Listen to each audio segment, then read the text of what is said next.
सो हाय hello और जय हिंद टू ऑल ऑफ़ यू।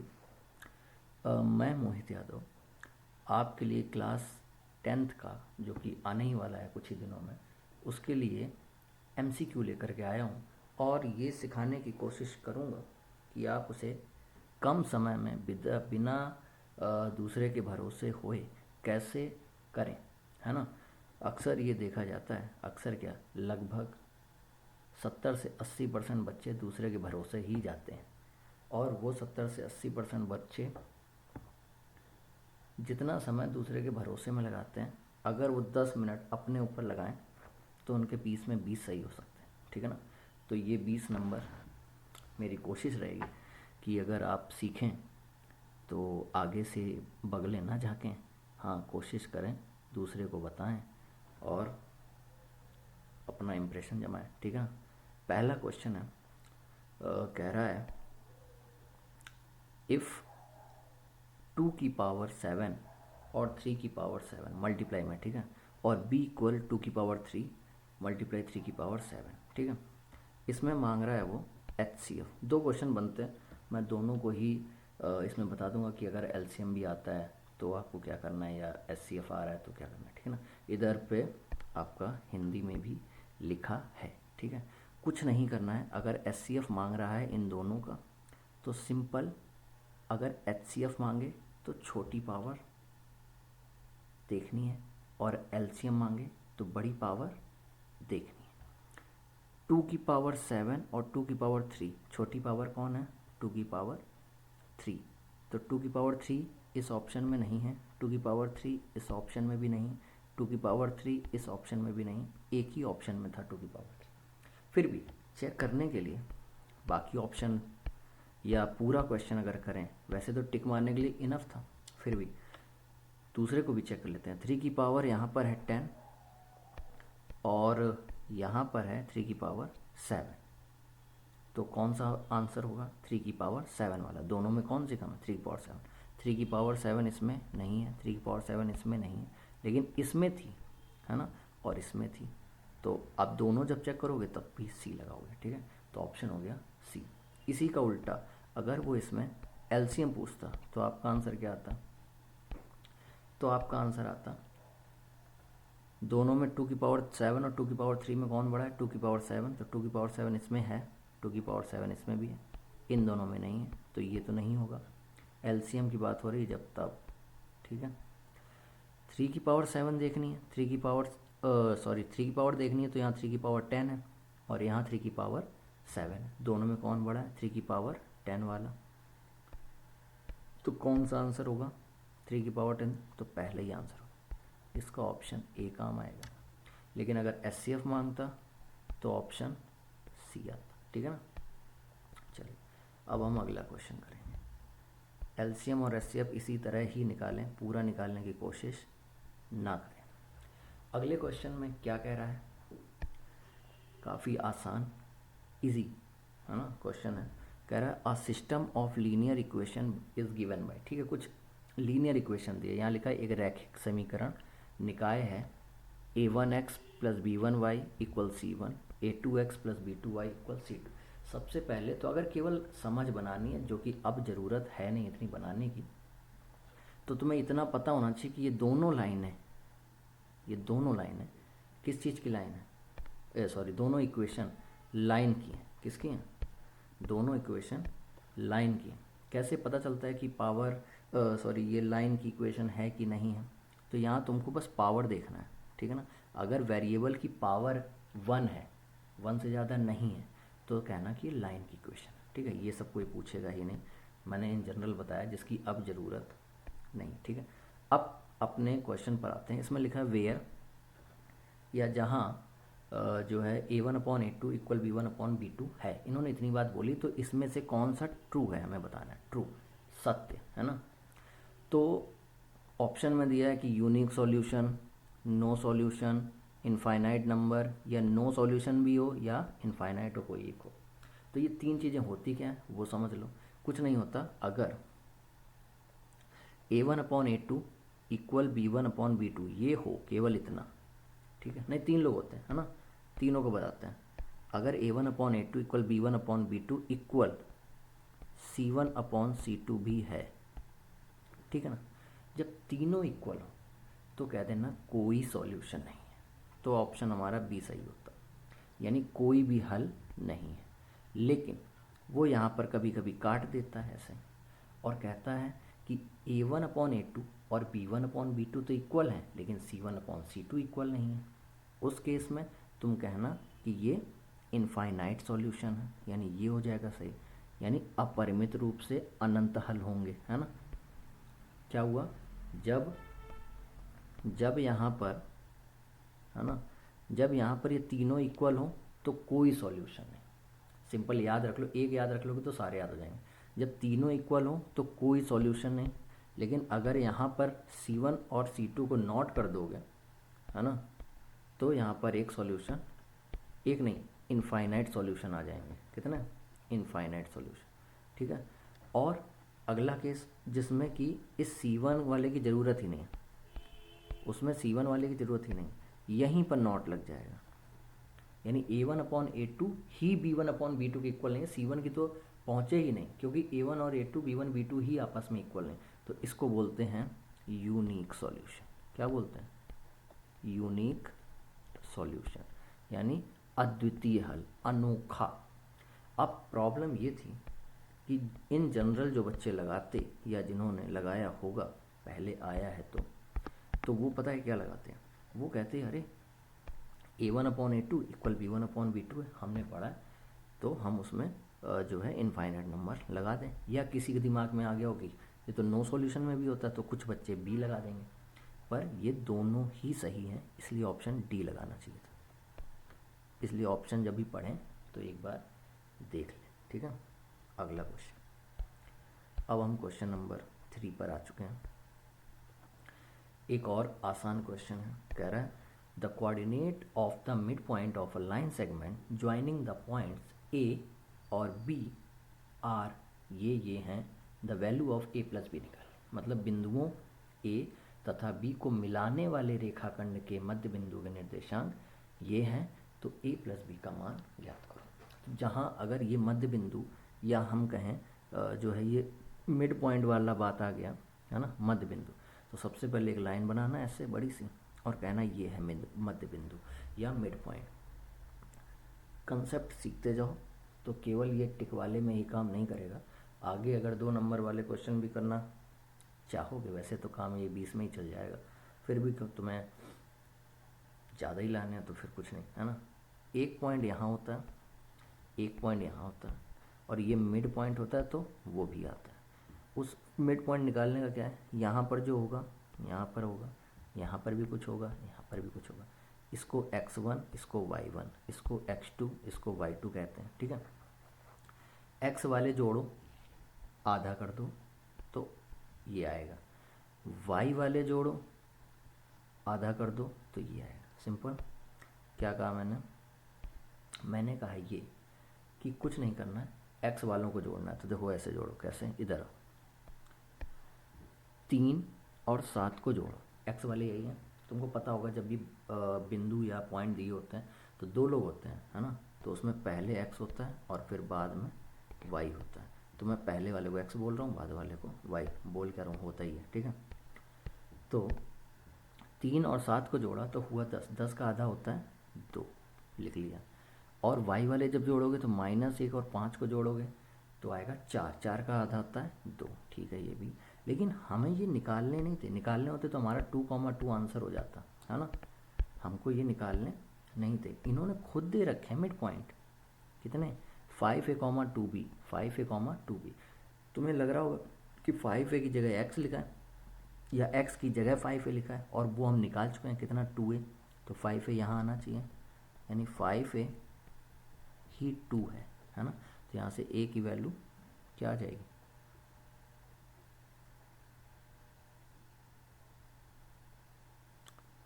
2/5,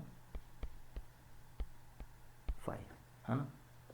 और यहाँ पर 2b है, ये 2b है, तो यहाँ से क्या आ जाएगा, b = 1, है ना। कुछ गड़बड़ हो रहा है क्या? अच्छा ये 2 नहीं 5 आएगा, 1 मिनट, यहाँ पर 5 आएगा, जब भी गड़बड़ हो रहा। ये 5 आएगा। क्यों? क्योंकि 3 और 7 को जोड़ोगे तो 10 आएगा, 10 का आधा 5 होता है, तो इस वजह से यहाँ भी गड़बड़ा रहा है। अटपटा सा आने लगा तो खटकने लगा। A1 आ गया और B भी 1 आ गया, ये भी नहीं आंसर है। उसने बोला है A+B बताओ, तो A+B के लिए A और B को जोड़ना पड़ेगा, तो आंसर हमारा 2 हो जाएगा। सिंपल। इससे हमें एक चीज़ सीखें, वो बस इतनी कि अगर हमें मिड पॉइंट का क्वेश्चन आ जाए तो कम से कम एक बार तो ये लगाना ही कि x वाले जोड़ के उनका आधा, y वाले जोड़ के उनका आधा। ठीक है। अगला क्वेश्चन नंबर 4। क्या कह रहा है नंबर 4? ये भी जो है 3, जैसे अभी मैंने लाइन पर बताई थी कि A1/A2 B1/B2 C1/C2 तीनों इक्वल, तो नो सॉल्यूशन। A1/A2 और B1/B2 तो इक्वल हों, लेकिन C1/C2 के इक्वल ना हो तो इनफाइनाइट सॉल्यूशन। लेकिन अगर A1/A2 और B1/B2 ही इक्वल ना हो तो यूनिक सॉल्यूशन। वहाँ 3 चीज़ें थी। एक क्वेश्चन कन्फर्म है आना, ठीक है, तो जो आने हैं उनको तैयार रखो। इसी तरह ये भी है, ये भी 3 जो है, कुछ भी बोल लो, प्रॉपर्टी पर या कुछ भी है उस पर काम करता है। वहाँ पर एक रियल रूट होता, एक नॉट रियल होता है ना, और एक इक्वल रूट होता। ऐसे 3 लोग होते हैं। उनके लिए तुम्हें डी निकालना पड़ता है, डिस्क्रिमिनेंट या जो मर्जी है वो बोलते हैं। डी अगर तुम्हारा 0 आ गया है ना, तो ये तुम्हारा क्या हो जाएगा, इक्वल रूट हो जाएंगे। अगर डी 0 आ गया तो ये इक्वल हो जाएंगे। डी तुम्हारा प्लस का आ गया, ये समझ नहीं आता ये क्या लिख दिया, तो डी ग्रेटर देन 0, इसका मतलब डी प्लस का आना चाहिए। ये डी है क्या, वही बता रहे हैं। और डी अगर माइनस का आ गया, दो केस, अगर डी प्लस का आया तो उसको रियल कहोगे, और अगर माइनस का आया तो कहोगे नहीं है रियल, नॉट रियल, है ना। ये तो हो गई इतनी बार। अगर प्लस का आया तो रियल कहोगे, प्लस का नहीं आया तो नॉट रियल कहोगे, और 0 आ गया तो इक्वल कहोगे। ठीक है।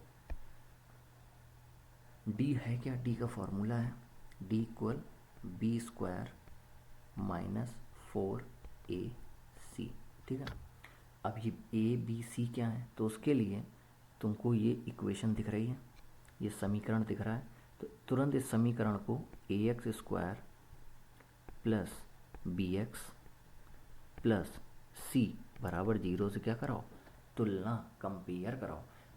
कैसे कंपेयर कराओगे, यहाँ पर जो है x² के साथ लिखा है 3, यहाँ लिखा है a, तो तुम कहोगे a ही 3 है, नहीं कहोगे।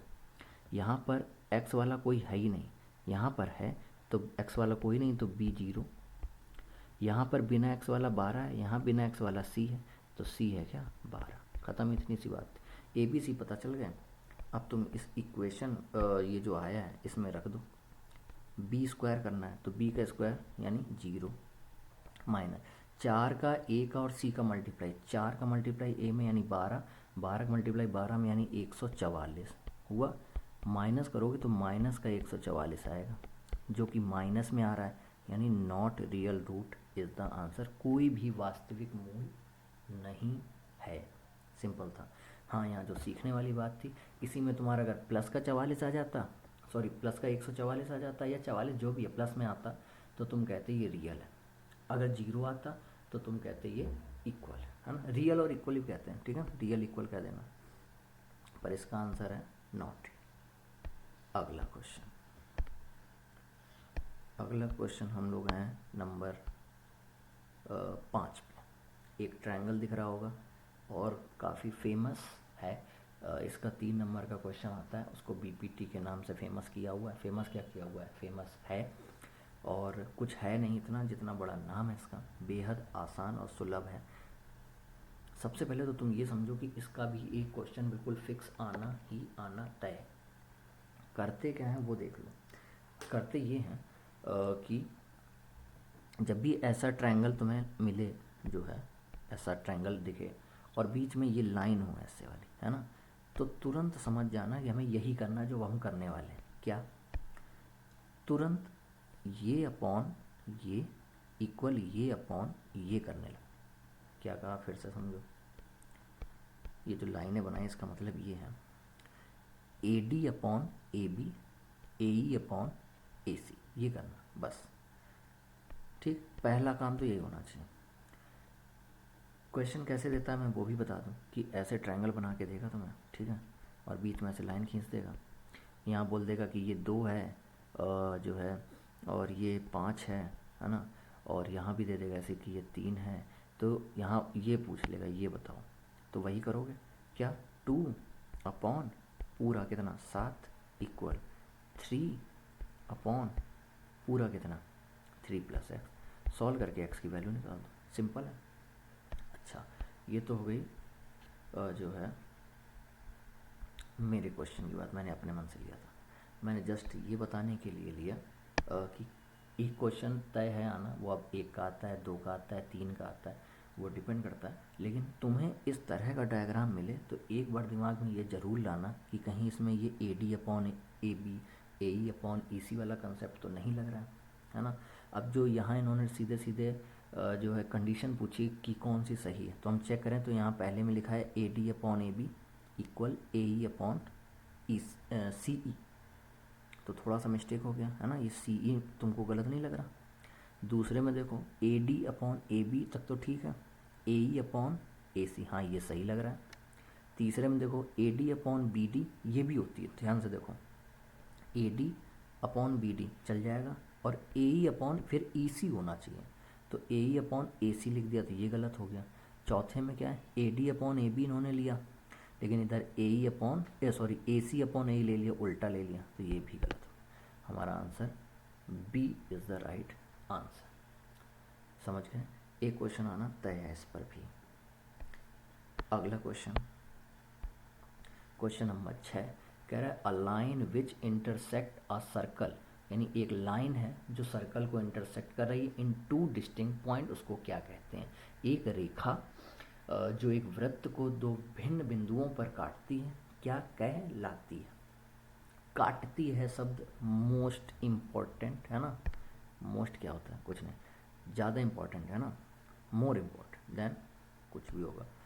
अब करना क्या है, कहना क्या चाह रहा है, तो ये कह रहा है कि भाई एक सर्कल बनाओ, तो ऐसे सर्कल बनाया, अच्छा ही बनाया था मैंने, फिर से देख लेते, एक सर्कल बनाओ ऐसे, फिर से वैसे ही है तो ऐसे ही बनेगा। एक सर्कल बनाओ और एक लाइन काटती हुई निकाल दो, कुछ ऐसे कह रहा है, वरना हम एक सर्कल और बनाते और उसको हम काटती हुई नहीं बिल्कुल ख़त्म बराबरी पे करते। तो ये 2 तरीके हैं, ये वाली काट के नहीं निकल रही, ये काट के निकल गई। जो काट के निकले इसको सीकेंट बोलते हैं, जो काट के ना निकले उसे कॉर्ड बोलते हैं, यानी जीवा है ना। और अगर एक सर्कल बनाए जिसमें सेंटर हो और वो सेंटर से लाइन निकले, उसको क्या कहते हैं, व्यास यानी डायमीटर। और अगर एक सर्कल बनाए और वो ऐसे बाहर टच होगी, टच नहीं हुआ यहाँ टच होगा, टच होके कोई लाइन निकल जाए, तो उसको कहते हैं टेंजेंट यानी स्पर्श रेखा। क्या कहते हैं। अब अगर मैंने स्पर्श रेखा वाली बात बताई है तो उसकी 2 प्रॉपर्टी भी बहुत ही अच्छी बता दें, क्योंकि एक स्पर्श रेखा या टेंजेंट का क्वेश्चन भी आना बिल्कुल तय है। और मैं बताऊं तो ये कि कभी भी तुम्हें ये पता चल जाए कि टेंजेंट का क्वेश्चन है, ठीक है, अगर एक लाइन खींची है तुरंत ये सेंटर बनाना और टेंजेंट पे ऐसे लाइन कर देना, इसको बोलोगे रेडियस, और वो रेडियस हमेशा 90 डिग्री का एंगल बनाएगी। एक बात। दूसरी बात, अगर उसमें एक और टेंजेंट ऐसे खींची है, दूर हो गया थोड़ा, पास में खींचता, एक अगर और टेंजेंट खींची है ऐसे, थोड़ा टेढ़ा है चला लो, तो तुम कहोगे, यहाँ नाम देते हैं हम ए बी और सी है ना, तो तुम कहोगे कि A B equal B C. हमेशा एक पॉइंट से खींची गई 2 टेंजेंट हमेशा आपस में इक्वल होती हैं, ठीक है। बस ये 2 बातें याद रखनी हमेशा। क्या, पहली, अगर टेंजेंट वाला क्वेश्चन आए तो क्या करना है, तुरंत एक रेडियस बना देनी है और उसको 90 पे एंगल बना देना। और दूसरा, अगर 2 हैं टेंजेंट तो वो दोनों एक ही पॉइंट से अगर निकल रहे हैं बाहर से तो दोनों इक्वल होंगे, ठीक है। अब हम अगला जो है सवाल करेंगे, सवाल नंबर 7। क्या कह रहा है 7, एक और आसान क्वेश्चन, ट्रिग्नोमेट्री का क्वेश्चन है। ट्रिग्नोमेट्री का क्वेश्चन आए या आपको करने का मन हो तो उसके लिए आइडेंटिटी ज़रूर याद करें, है ना, वरना आता हुआ सवाल आप नहीं कर पाएंगे विदाउट आइडेंटिटी, तो उसका आप खास ध्यान रखें। जैसे इसी क्वेश्चन में है, अगर तुमने ट्रिग्नोमेट्री पढ़ी है तो ये उसका सदाबहार जो है फॉर्मूला है, हिंदी में सूत्र कहते हैं, ठीक है, हमेशा ये 1 होता है। कितना? साइन स्क्वायर ए प्लस कॉस। अभी क्वेश्चन तो पढ़ा ही नहीं मैंने, उसी को देखा वहाँ 1 लिख दिया, यानी अब मुझे 1 अपॉन सेक ए की वैल्यू निकालनी है। अच्छा, अभी हमने और क्वेश्चन नहीं पढ़ा, अब हमने कहा 1 अपॉन सेक ए तो कॉस ए होता है, यानी मुझे कॉस ए की वैल्यू निकालनी है। हमें दिया है tan ए इक्वल 3/4, ठीक है। तो ट्रायंगल बनेगा एक राइट एंगल ट्रायंगल, और tan ए में क्या होता है? Perpendicular upon base. तो ये हो गया परपेंडिकुलर, ये हो गया बेस, 3 हो गया परपेंडिकुलर और 4 हो गया बेस। बाय पाइथागोरस आप ये निकाल लेंगे, हाइपोटेनस कहते हैं, हिंदी में कर्ण कहते हैं, और इसको परपेंडिकुलर को लंब कहते हैं और इसको कहते हैं आधार। अब अगर आपने हाइपोटेनस पढ़ा है, हाइपोटेनस कह रहा हूँ, क्या नाम है, पाइथागोरस पढ़ा है, तो आप क्या लगाएंगे इसमें? हाइपोटेनस का स्क्वायर, है ना, हाइपोटेनस का स्क्वायर इक्वल परपेंडिकुलर का स्क्वायर प्लस बेस का स्क्वायर। हाइपोटेनस का हमें तो निकालना है, परपेंडिकुलर है 3, 3 का स्क्वायर 9 प्लस बेस है 4, 4 का स्क्वायर 16, तो ये हो गया कितना? 25।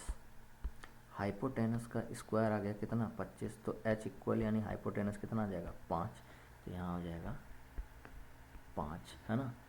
हमें चाहिए कॉस, कॉस होता है बेस अपॉन हाइपोटेनस, यानी इसका आंसर आएगा 4/5, यानी आधार बटे कर्ण, यानी 4/5 हमारा आंसर है। समझे? बी ऑप्शन सरल है, बिना जो है आइडेंटिटी के आप ट्रिग्नोमेट्री नहीं कर सकते, बस इसके लिए तो नहीं। बाकी ट्रिग्नोमेट्री में अगर महारत हासिल करनी, केवल एक फॉर्मूला है, वो है प्रैक्टिस, मेहनत कह रहा था, प्रैक्टिस, ठीक है। अगला क्वेश्चन है, एक कार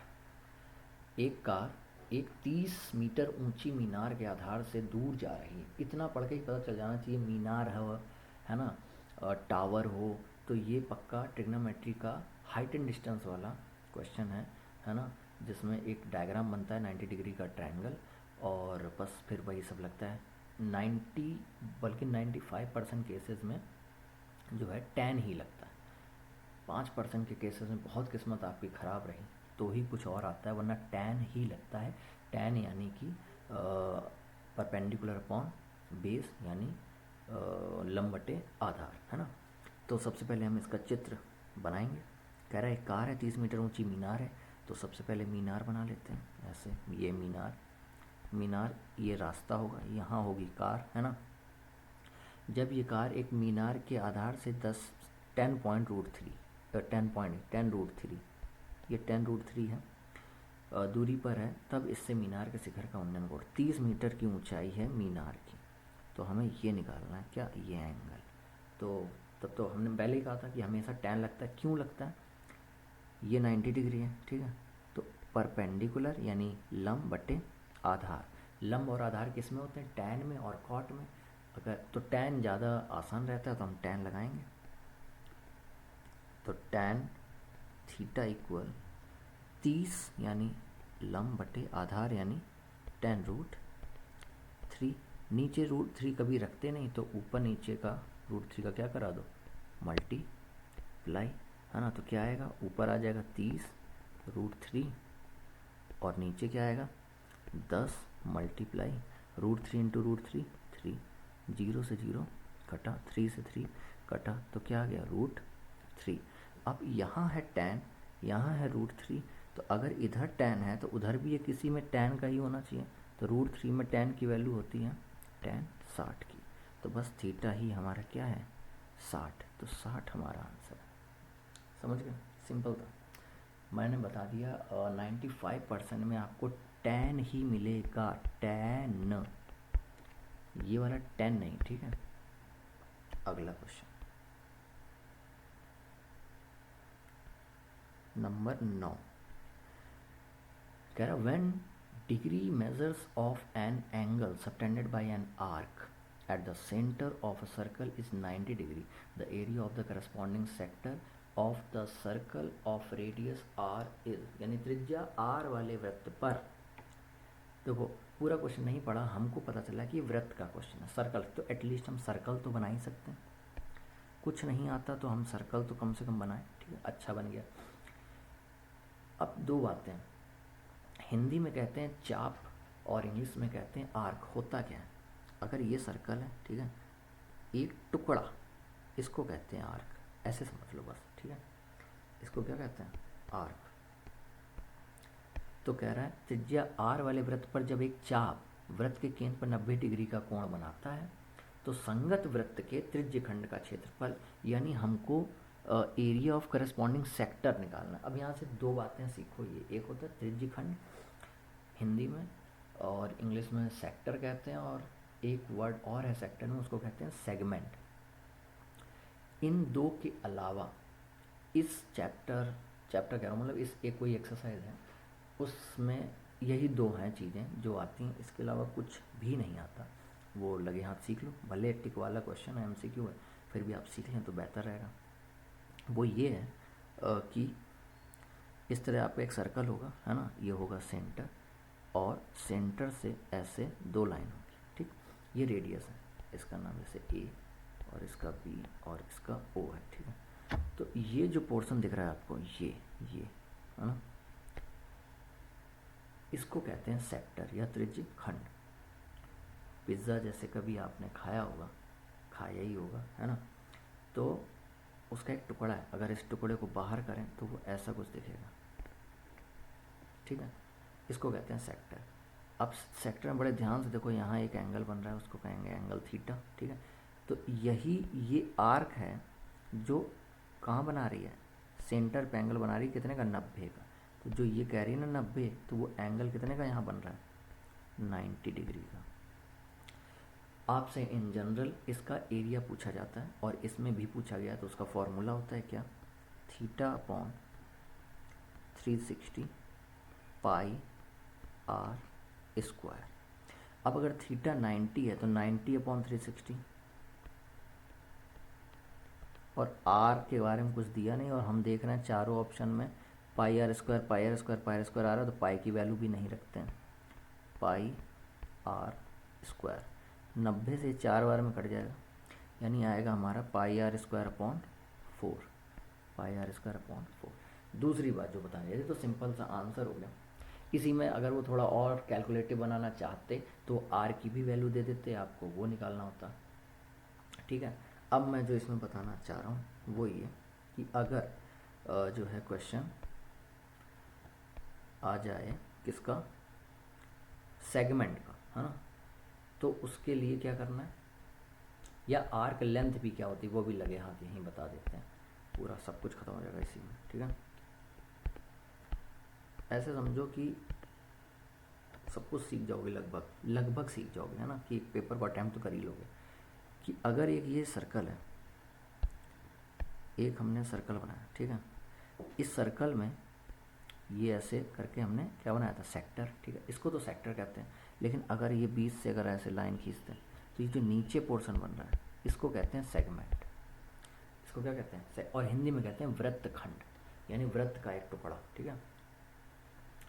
तो इसको कैसे निकालना, तो इसके लिए भी आपको पहले तो सेक्टर का ही एरिया निकालना है, उसके बाद निकलता है सेगमेंट का एरिया। कैसे भाई, यहाँ से लेके ये और ये सेक्टर, और ये है ट्रायंगल, तो सेक्टर के एरिया में से ट्रायंगल का एरिया अगर माइनस कर दोगे तो इस बचे हुए सेगमेंट का एरिया आ जाएगा।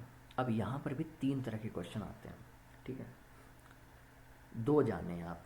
पहला ये कि जब यहाँ पर एंगल 90 डिग्री दे, कितना दे, 90 डिग्री, तो वो 90 डिग्री का ट्रायंगल बन जाएगा, और 90 डिग्री के ट्रायंगल का एरिया निकालना आसान हो जाता है। क्या लगाते हैं, 1/2 बेस इंटू हाइट, और यहाँ पर बेस और हाइट दोनों रेडियस होती हैं, ठीक, आसान हो गया।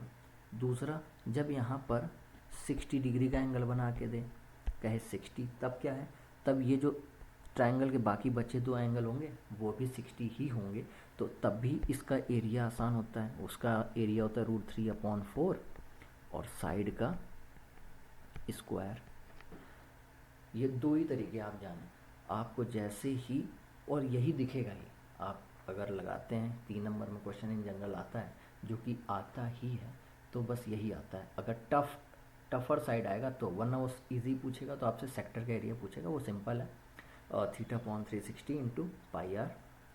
ठीक है, अब हम अगला क्वेश्चन करते हैं। नंबर 9 हो गया।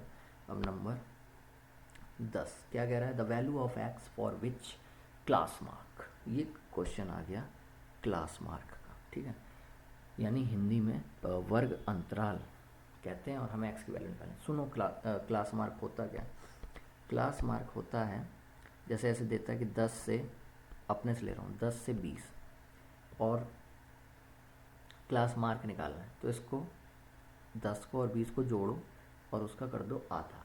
10 और 20 को जोड़ो, यानी इसको कहते हैं लोअर लिमिट, इसको अपर लिमिट।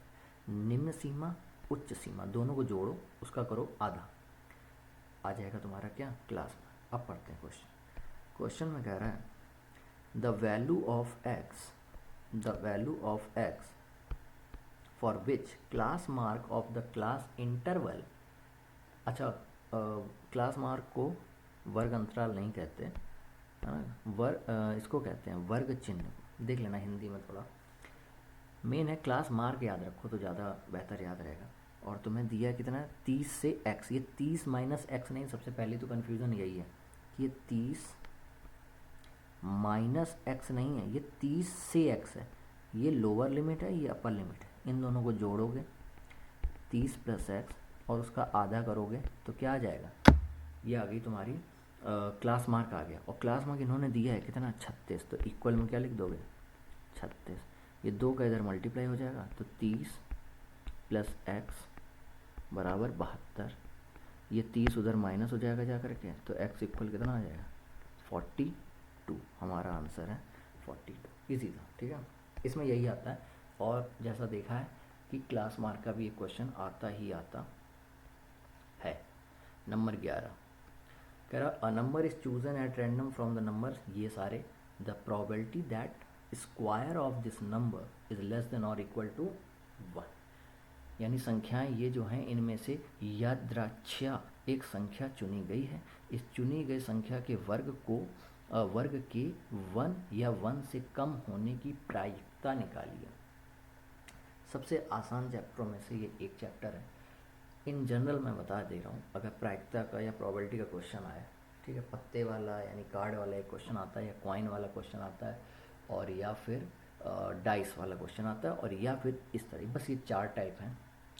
बस तो नहीं, लेकिन हाँ इजी होता है, क्योंकि इसमें केवल एक ही चीज़ होती है, जिसकी प्रोबेबिलिटी या प्रायिकता पूछी जाए वो रहेगा ऊपर, और नीचे रहते हैं टोटल नंबर ऑफ आउटकम्स, यानी जितनी होने की उस चीज़ की संभावना है। ठीक, जैसे इसमें बताता हूँ इसी क्वेश्चन के माध्यम से, वो ये कि ये सारे नंबर दिए, ठीक है, कह रहा है उसकी प्रोबेबिलिटी बताओ जिसका हम स्क्वायर करें और वो स्क्वायर 1 हो या 1 से कम।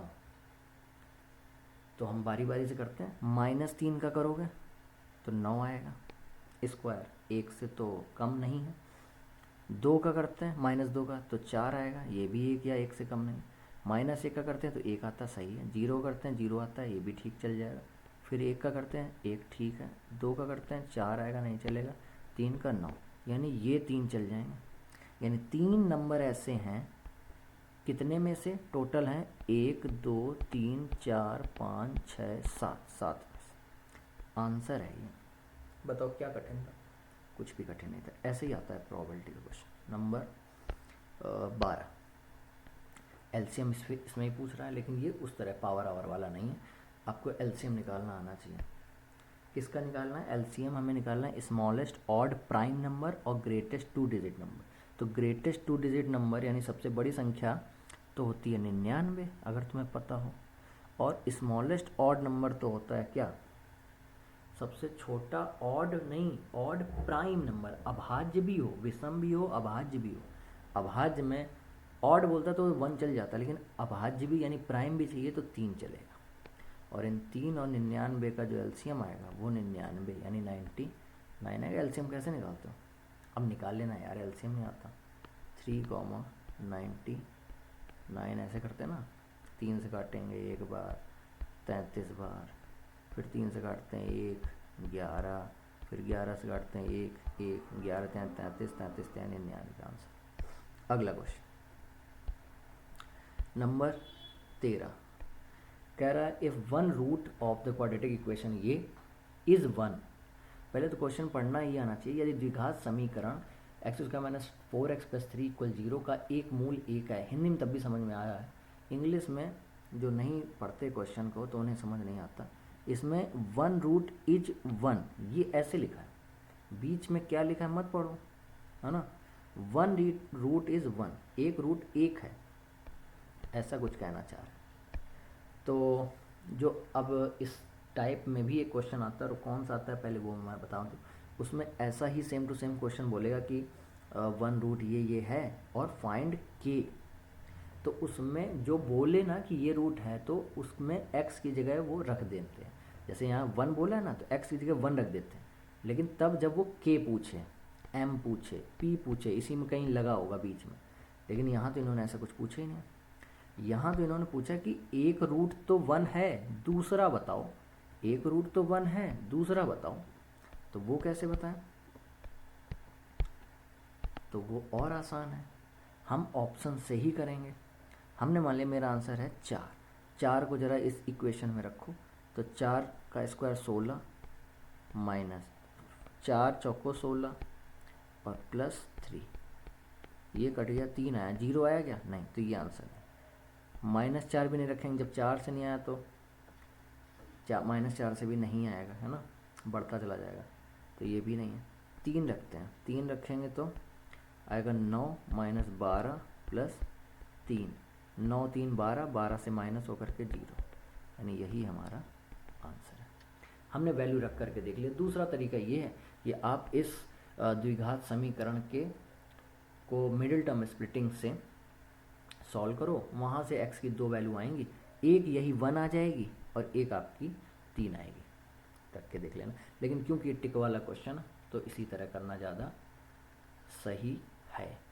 अगला कह रहा है which of the following is not the criterion for similarity of 2 triangle, यानी निम्नलिखित में से कौन सी 2 त्रिभुजों की समरूपता की कसौटी नहीं है। अब ये क्या होता है? तो कुछ नहीं होता, आपने पढ़ा होगा कि ऐसे 2 ट्रायंगल होते हैं, है ना, ऐसे 2 ट्रायंगल होते हैं और उसमें सिमिलर का साइन ये होता है। ये सिमिलर कब होते हैं? तो देखो समझ लो, यहाँ 1 लाइन 2 लाइन 3 लाइन, ट्रायंगल के अंदर 3 लाइन होती हैं, 1 एंगल 2 एंगल 3 एंगल और 3 एंगल होते हैं, यानी टोटल 6 चीज़ें होती हैं। 3 साइड होती हैं, 3 एंगल होते हैं। ऐसे इसके पास भी 3 साइड और 3 एंगल होंगे। इन 6 लोगों में से कोई भी तुम्हें 2 लोग इक्वल करने होते हैं। कितने लोग? 2 लोग। वो चाहे तुम 2 एंगल कर दो, 2 साइड कर दो, है ना, अगर इक्वल कर देते हो तो वो लगभग सिमिलर होने की ओर बढ़ जाते हैं। ऐसे मैं मोटा मोटा तुम्हें बता रहा हूँ एक तरीके, क्योंकि इनको प्रूव करने वाले बहुत से क्वेश्चन आते हैं। कभी बोलते हैं इनको सिमिलर प्रूव करो, कॉन्ग्रेंट प्रूव करो। कॉन्ग्रेंट में बस 2 की जगह वो 3 करने होते हैं, इतना। तो सिमिलर के लिए कौन सी चीज़ें इसमें कह रहा नहीं है, तो साइड एंगल साइड चल जाएगा। साइड वैसे सिमिलर नहीं है तो कॉन्ग्रेंसी के लिए होता तो ज़्यादा बेहतर रहता। समरूपता के लिए खैर कोई नहीं। साइड ये भी चल जाएगा, एंगल ये भी चल जाएगा, लेकिन ये RHS ये नहीं चलेगा और इसीलिए यही आंसर है, नहीं पूछा है इन्होंने। अगला क्वेश्चन कह रहा है 15 नंबर क्वेश्चन है। कह रहा है व्यंजक यानी एक्सप्रेशन sec की power 4 theta minus sec square theta क्या होगा। आइडेंटिटी, ट्रिग्नोमेट्री है तो मतलब आइडेंटिटी बता देते हैं कौन सी आइडेंटिटी लगनी है। इसमें करने चलोगे तो किसी भी तरफ बढ़ सकते हो, इसलिए ऑप्शन ज़रूर देख लेना। ऑप्शन में सब में tan आ रहा है, तो हमारा पहला काम यही हुआ कि sec को tan बनाएं और उसकी एक आइडेंटिटी होती है क्या, sec square theta equal 1 + tan square theta. ये एक सिंपल सी आइडेंटिटी होती है। इस क्वेश्चन को यहाँ करते हैं, दोनों में sec स्क्वायर थीटा कॉमन लेते हैं, सेक स्क्वायर थीटा को लिया कॉमन, तो यहाँ बचा सेक स्क्वायर थीटा माइनस 1, ठीक है। सेक स्क्वायर थीटा को लिखा 1 प्लस tan स्क्वायर थीटा, है ना। और ये क्या है, अगर इस 1 को इधर भेज दो तो सेक स्क्वायर थीटा माइनस 1 यानी tan स्क्वायर थीटा ही तो है, तो इसको कहते हैं tan स्क्वायर थीटा। अब वापस से अंदर मल्टीप्लाई करा दो इसका इससे और फिर इसका इससे, तो आएगा क्या, इनमें ऑप्शन में से ही कोई आ जाएगा। tan square minus tan square 10 की पावर 4 नहीं, माइनस में तो आ ही नहीं रहा, इसमें ही माइनस नहीं आएगा, एक ही ऑप्शन है सी, सिंपल। सारा ट्रिग्नोमेट्री की आइडेंटिटी का खेल होता है। ट्रिग्नोमेट्री का कोई भी क्वेश्चन आए, अगर आपको आइडेंटिटी आती है तो विद इन मिनट आप कर सकते हैं। If the length of an arc, arc वाला आ गया, ऑफ अ सर्कल, अच्छा उधर मैंने बताया नहीं था आर्क का लेंथ कैसे निकालते हैं, इसमें बता देते हैं। Subtending an angle theta at the centre, वही बात हो गई कि एक आर्क है ना, एक सर्कल है पहले तो, या आर्क ही ले लो या कुछ, क्या सर्कल का बात हो रहा है, हो रहा है, ठीक है। एक सर्कल है तो ये आर्क हुई, है ना, सेंटर पर ये आर्क ऐसे एंगल बना रही है, कितने डिग्री का, थीटा का। तो आर्क ये होती है, ये आर्क यानी चाप का जो लेंथ है यानी जो लंबाई है, लंबाई इसमें लिखा ना, चाप की जो लंबाई है वो त्रिज्य खंड के क्षेत्रफल के बराबर है, यानी एरिया ऑफ सेक्टर के बराबर है। तो इसकी लंबाई का फॉर्मूला होता है theta upon 360 into 2 pi R. ये बराबर है किसके, इस पूरे त्रिज्य खंड के क्षेत्रफल के। वो अभी पीछे लिखा था क्या, थीटा अपॉन 360, है ना, पाई आर स्क्वायर, ये तो लिखा था। ये थीटा से थीटा कटा, 360 से 360 कटा, पाई से पाई कटा, एक आर से एक आर कटा, तो क्या आ गया, ये आर बराबर आ गया 2, है कहीं 2, आंसर हो गया। त्रिज्या यानी रेडियस ही पूछी थी, सिंपल सुलभ आंसर था। अगला नंबर 17 क्या कह रहा है, कह रहा है एक आंकड़े हैं, 16 प्रेक्षण हैं, यानी 16 ऑब्जर्वेशन हैं और उनको बढ़ते हुए क्रम में यानी इंक्रीजिंग ऑर्डर में रखा गया है। जब भी आए, जब भी क्या, यही आता ही है, बढ़ते हुए क्रम में यानी इंक्रीजिंग ऑर्डर में, आंख बंद, अच्छा वो है ही नहीं क्वेश्चन, वरना आंख बंद करके इसमें ऑप्शन में मीन मीडियन मोड होता है। जब भी ये बढ़ते हुए क्रम या इंक्रीजिंग ऑर्डर बोले तो तुम्हें मीडियन लगाना है ऑप्शन में हमेशा, अक्सर देखा गया यही क्वेश्चन आता है, लेकिन यहाँ थोड़ा अलग है। कह रहा है आंकड़ों का माध्य यानी कि मीडियन इन्होंने बोला है क्या होगा। चलो तो देखो 16 हैं, कितने, 1 2 3 4 5 6 7 8 9 10 11 12 13 14 15 16। हमें कह रहा कि जो है प्रेक्षण का मान, मीडियन निकालो कुल मिला के। तो मीडियन कैसे, देखो इधर से एक काटा, इधर से एक काटा, ये काटा, ये काटा, फिर ये काटा, ये काटा, फिर इसको काटा, फिर इसको काटा, एक एक काट रहे हैं दोनों तरफ से, इसको काटा, अच्छा इधर कट ही नहीं रहा क्या, ये काटा, कितने हो गए, 4 इधर से कट गए, 4 इधर से, एक ही काटा, एक ही काटा, ये काटा, ये काटा, ये काटा, ये काटा, ये 2 रह गए, कौन है ये, 1 2 3 4 5 6 7 8वां और 9वां रह गया, यानी हमारा सी आंसर है। देखो इतना बड़ा करने की ज़रूरत नहीं है, इतना बड़ा करने की ज़रूरत नहीं है। क्यों नहीं है, इसका फॉर्मूला होता है, क्या होता है फॉर्मूला, अरेंज करते हैं सबसे पहले मीडियन में, है ना, अरेंज करने के बाद अगर ये 16 लिखा है यानी ये नहीं इवन यानी सम, अगर सम हो तो तुम उस सम का यानी जैसे n होगा, जैसे तो n प्रेक्षण होंगे तो n/2 नंबर पे जो आए वो प्लस n/2 + 1, मतलब n/2 से एक ज़्यादा, जैसे 16 है ना, 16 का आधा हो गया 8, आधा ही तो किया ही हमने, तो यहाँ हो जाए 8वें नंबर पे जो होगा और 8 में एक और जोड़ दो यानी 9वें नंबर पे जो होगा, 8वें और 9वें नंबर के जो बीच में आएगा उसका बीच में निकालने के लिए उसका आधा कर दो, 8वें 9वें में जो आएगा उसका आधा, ना 8वें का ना 9वां, 8वें और 9वें पर जो आएगा, है ना। ये अगर यहाँ 16 की जगह 15 होता तो सिंपल है, 15 में एक जोड़ो और उसका आधा कर दो, सीधे पॉइंट 16 यानी 16 का आधा 2, 16 का आधा यानी 8, सीधा 8 आंसर होगा। सिंपल। नंबर 18 कह रहे the volume of sphere of radius बड़ा R is equal to 16 time the volume of hemisphere of radius छोटा आर। तो बड़ा आर रेशियो छोटा आर निकालना है। यदि बड़े आर त्रिज्या वाले गोले का आयतन त्रिज्या छोटे आर वाले अर्धगोले के आयतन का 16 गुना है, तो बड़ा आर और छोटा आर का अनुपात निकालो। बहुत आसान है, जैसा लिखा वैसे ही लिख दो। कह रहा वॉल्यूम बड़े आर वाले का तो होता है 4/3 पाई, बड़ा आर बोला है तो बड़ा आर क्यूब। इसका वॉल्यूम बराबर है 16 गुना है किसका, वॉल्यूम ऑफ हेमिस्फीयर। हेमिस्फीयर का होता है 2/3 पाई और छोटा आर क्यूब। ठीक, अब पाई से पाई कटा है ना, और जो है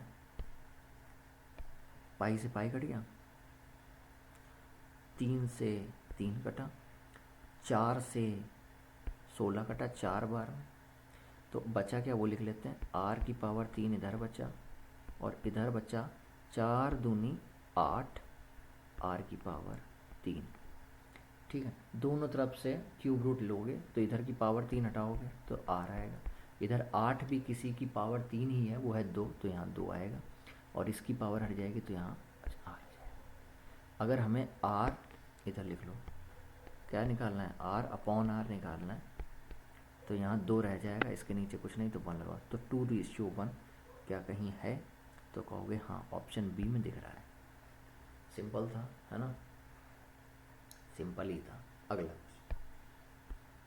क्वेश्चन नंबर 19 और 20 पर आ चुके हैं और असर्शन रीजन के क्वेश्चन बोले जाते हैं। ये भी बच्चे छोड़ ही देते हैं, पता नहीं क्यों बिना पढ़े। हाँ मतलब छोड़ देते हैं, और कुछ जो नहीं छोड़ते वो कहते हैं हम तुक्का मारते हैं, जिसकी खास ज़रूरत नहीं है। कह रहा है the distance of the point ये from the X axis is 3 unit, और फिर abscissa of a point gives the distance of the point from the Y axis. यानी बिंदु ये कि एक्स अक्ष से दूरी 3 इकाई है, एक बिंदु का भुज उसकी वाई अक्ष से दूरी निर्धारित करता है, ऐसा कुछ लिखा है। खैर हम पहला वाला पहले से पढ़ते हैं, यानी फिर से पढ़ते हैं। पहले हम इसका वो बनाएंगे क्या, डायग्राम कुछ ऐसा कि एक्स एक्सिस की बात कर रहा तो एक्स से ऐसे कुछ एक्स एक्सिस वाई एक्सिस बना लिया, ये एक्स एक्सिस होती है ना, ये वाई एक्सिस होती है, पता होना चाहिए, पता होगा भी। उसके बाद कह रहा है कि एक कोई पॉइंट है -3,5। चलो अगर बनाना भी चाहो कि -3,5 कहाँ आएगा, ये आगे वाला x होता है, ये वाला y होता है, तो -3 तो इधर कहीं आ जाएगा और 5 कहीं ऊपर आएगा, है ना, ऊपर, तो यहाँ कहीं आ जाएगा। इसको बड़ा कर लो लाइन को, तो वो पॉइंट यहाँ आएगा, ये -3 कॉमा जो 5 है वो यहाँ कहीं आएगा। अब ये कह रहा है ये जो पॉइंट है वो एक्स एक्सिस यानी ये इससे, ये यहाँ y क्यों लिख दिया, ओह शिट गलत हो गया, ये x थोड़ी होती है, ये y होती है, ये x होती है। ठीक है, ये x एक्सिस से कितना दूरी है, तो ये बताओ कितना दूरी है, तो ये 5 ही तो है, 5 ही तो ऊपर गए, तो हमारा आंसर 5 होना चाहिए, यहाँ 3 लिखा है, तो ये हमारा गलत हो गया। जब भी तुम्हारा असर्शन ही गलत हो जाए तो दूसरा आंसर देखना ही नहीं है, इसी में ऑप्शन जाओ सीधा डी पे और कहो कि अभिकथन ए गलत है लेकिन आर सही है। आर हमने देखा भी नहीं तब भी असर्शन ए गलत है और रीज़न सही। फिर भी हम आगे पूरा देखेंगे, आगे वो कहना चाह रहा है क्या, आगे वो कहना चाह रहा है क्या, क्या नहीं क्या कहना चाह रहा है, मेरा एब्सिसा। अब दो लोग होते हैं एब्सिसा और ऑर्डिनेट, याद करने के लिए, क्योंकि ए फॉर एब्सिसा होता तो ए पहले आएगा, वो एक्स को दिखाएगा, और ऑर्डिनेट ऑटोमेटिकली बाद में ही आएगा, है ना, तो ये एक्स को दिखाता है। तो कह रहा है abscissa of a point gives distance of the point from Y axis. Y axis से डिस्टेंस होता है क्या, तो अभी बताया कि वाई एक्सिस से, भाई अगर ऐसे बनाओगे तो ये है वाई एक्सिस, कहीं यहाँ पॉइंट है तो वाई एक्सिस से डिस्टेंस ये एक्स ही तो दिखा रहा है, सही बोल रहा है, यानी रीज़न तो सही है लेकिन वो असर्शन गड़बड़ था। अगला क्वेश्चन, अगले क्वेश्चन में क्या कह रहा है, कह रहा है असर्शन में 2 + √2 इज एन इर्रेशनल। सही बात है, होता ये है, जितने भी रूट वाले तुम्हें दिखें आँख बंद करके कहना कि ये इर्रेशनल होते हैं। हाँ, रूट के अंदर वाला सॉल्व ना हो जाए, कहीं पता चले √4 लिखा है तो सॉल्व हो गया 2 आ जाएगा, तो थोड़ी इरेशनल है, ठीक है ना। रूट में है और सॉल्व भी ना हो रहा हो तो उसको आंख बंद करके कह देना कि वो इरेशनल है। और वो इरेशनल यानी रूट वाला बिना रूट वाले के साथ प्लस हो रहा हो माइनस हो रहा हो तब भी वो इरेशनल ही रहता है। याद करने के लिए तुम कहना कि भाई हम इनको जोड़ ही नहीं सकते, जोड़ नहीं सकते इसलिए हमेशा अपरिमेय ही रहते हैं, यानी असर्शन तो बिल्कुल ठीक है। फिर कह रहा था sum of a non zero rational number and an irrational number is always, यही तो अभी बात बोली कि एक परिमेय संख्या और एक अपरिमेय संख्या का योगफल हमेशा अपरिमेय ही होता है। तो यही तो बात है, ये परिमेय है ये अपरिमेय है, दोनों का योग अपरिमेय है, यानी असर्शन रीजन दोनों सही और एक्सप्लेन भी बिल्कुल ठीक कर रहा है। यानी इसका ऑप्शन आपको कहाँ मिलेगा, यहाँ ऊपर ही मिलेगा, यानी इसका ऑप्शन आपको ए लगाना, समझ गए। तो ये 20 क्वेश्चन है, एज अ 20 कॉन्सेप्ट आप इन्हें लें और अपना वो जो ताका झाकी वाला काम है उसको कम करें, अपना सम्मान खुद बढ़ाएं। वैसे होता नहीं है इन जनरल आपका, पर बढ़ा लेंगे तो बेहतर रहेगा। तो ठीक है, चलिए।